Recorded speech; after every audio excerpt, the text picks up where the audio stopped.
जैसा आपने देखा है, क्राइम ब्रांच जो counterfeit product, adulterated food items के खिलाफ कंटिन्यूस कार्रवाई कर रही है, उसी के सिलसिले में ER1 क्राइम ब्रांच की टीम ने एक रैकेट को बस्ट किया है, जो कि फेक हाउस होल्ड आइटम्स जैसे घी, इनो, बीट, क्रीम, ऐसे बहुत सारे आइटम्स को सप्लाई कर रहे थे। इसमें टीम को इन्फॉर्मेशन मिली थी कि एक अक्यूज है जो कि पहले भी इस टाइप की fake items, fake product supply में इन्वॉल्व रहा है, वो उत्तम नगर के एरिया में सप्लाई देगा। टीम ने इनपुट पे कार्रवाई करते हुए 3 अक्यूज को पकड़ा। उनका नाम है नितिन कुमार, रजत सिंघल और सुरेंद्र गुर्जर। और इनसे बड़ी मात्रा में घी, जो कि बहुत सारे ब्रांड है, मधुसूदन घी 345 लीटर, 255 लीटर पतंजलि घी और 531 लीटर अमूल घी, टोटल मोर देन 1000 लीटर घी, जो कि फेक एडल्ट्रेटेड वनस्पति ऑयल, डालडा और केमिकल से बना के बेच रहे थे और मार्केट में सप्लाई कर रहे थे, वो रिकवर किया। इनो के जो पैकेट्स है वो अराउंड 8000 के आसपास रिकवर किए। ऑल आउट के 1200 पीसेज है। बीट जो क्रीम होती है उसके भी मोर देन 1000 पैकेट्स, उसके पीसेज बरामद किए और 3000 केजी से ज़्यादा टाटा सॉल्ट। तो इस तरीके से टीम ने एक बहुत ही कोऑर्डिनेटेड तरीके से काम करते हुए जो रिलीवेंट सेक्शन है चीटिंग, फोर्जरी, कॉपीराइट एक्ट, उसमें FIR दर्ज करी और अभी तक उसमें टोटल 4 अक्यूज को अरेस्ट कर लिया गया है। इसमें और भी बहुत सारे जो अक्यूज है जो कि वांटेड है, उनको टीम अभी इसमें लगी हुई है और उनको इन फ्यूचर में अरेस्ट कर लिया जाएगा। इनकी जो अक्यूज है जो काफ़ी लंबे टाइम से काम कर रहे थे, इनकी मेन ये जो जितने भी जो बेचते थे प्रोडक्ट, उसके लिए ये लोग फेक रेपर्स और पैकेजिंग मटेरियल, टिन वगैरह जो ब्रांडेड है उसको मार्केट से परचेज करते थे। उसके बाद घी जिसकी फैक्ट्री ये लोग कंजावला के एरिया में नितिन और एक दूसरा उसका एसोसिएट था वो चला रहे थे, वहाँ से उसको भरते और दिल्ली NCR में ब्रांड के रूप में अमूल, पतंजलि उसके रूप में ये बेच रहे थे।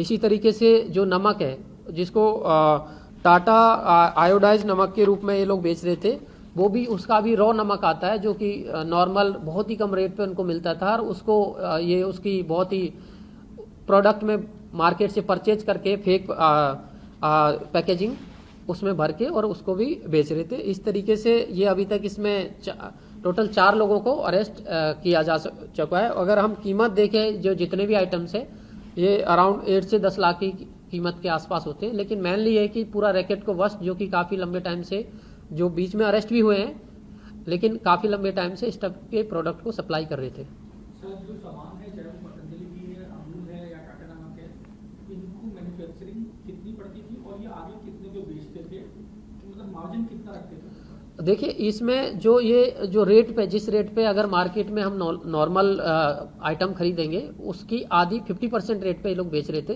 तो उसकी वजह से मार्केट में इनके प्रोडक्ट काफ़ी ज़्यादा सर्कुलेशन में थे, जो इनसे इंटरोगेशन पता चला है। और उसके परचेज रिगार्डिंग उसके लिए वनस्पति ऑयल जो डालडा आता है प्लस वनस्पति सोयाबीन ऑयल और एक केमिकल है, केमिकल 4 लीटर हमने रिकवर किया है, उसको मिक्स किया जाता है। जैसे पहले भी हमने केस किए थे, उसमें भी सेम टाइप की जो प्रोसीजर है उसको ये अपना रहे थे देसी घी बनाने के रूप में। तो उस तरीके से उसमें इनका प्रॉफिट मार्जिन ऑलमोस्ट टोटल, मतलब मैक्सिमम प्रॉफिट मार्जिन ही होता है, क्योंकि वनस्पति ऑयल और देसी घी की प्राइस में बहुत डिफरेंस है। केमिकल के बारे में बता दीजिए, केमिकल एडिबल होता था या फिर किस तरीके के केमिकल, क्या उससे कुछ नुकसान, क्या नुकसान हो सकता है? देखिए, केमिकल इनके केमिकल पे रेफर नहीं है, लेकिन केमिकल वो उसको घी में नहीं मिला सकते क्योंकि वो डेंजरस है फॉर हेल्थ के लिए, क्योंकि देसी घी तो आपको पता है किस नॉर्मल प्रोसीजर से बनता है। अगर कोई भी केमिकल है उसको अगर हम वनस्पति ऑयल में मिलाएंगे तो वो रिएक्शन करता है, उसका सिर्फ ये परफ्यूम के रूप में काम करता है जिससे कि देसी घी की स्मेल आ जाए, उसके लिए उसको यूज करते थे। सर, चारों आरोपियों का प्रोफाइल क्या है, पहले कितने मामले था? देखिए, मेन अक्यूज जो नितिन है, नितिन पहले 2 केस में इन्वॉल्व रहा है। हरियाणा में रोहतक में लाखन माजरा PS है, वहाँ पे अरेस्ट हुआ है पहले, 2025 का ही केस है। उसके बाद उससे पहले शालीमार बाग थाने में भी सेम टाइप के केस में अरेस्ट हो चुका है। इसके अलावा जो रजत सिंघल और सुरेंद्र गुर्जर है, जो कि मिडिल मैन का काम करते हैं और कस्टमर्स लेके आते हैं इस टाइप के प्रोडक्ट के लिए, वीकली मार्केट में अपनी शॉप चलाते हैं। तो उनका अभी प्रीवियस इन्वॉल्वमेंट नहीं है, लेकिन ये दोनों भी नितिन के साथ मिलकर काफी लंबे टाइम से काम कर रहे थे। इसके अलावा और भी एक्यूज है जिनको अरेस्ट करना पेंडिंग है, जिसमें हमारी टीम कार्रवाई कर रही है। नितिन, रजत और सुरेंद्र, चौथा कौन है? चौथा उसके बाद में चौथा एक्यूज है जो बीट और 2 प्रोडक्ट को का सप्लाई कर रहा था, ऑल आउट और बीट। उसका नाम है मुजाहिद अलियास कार्तिक।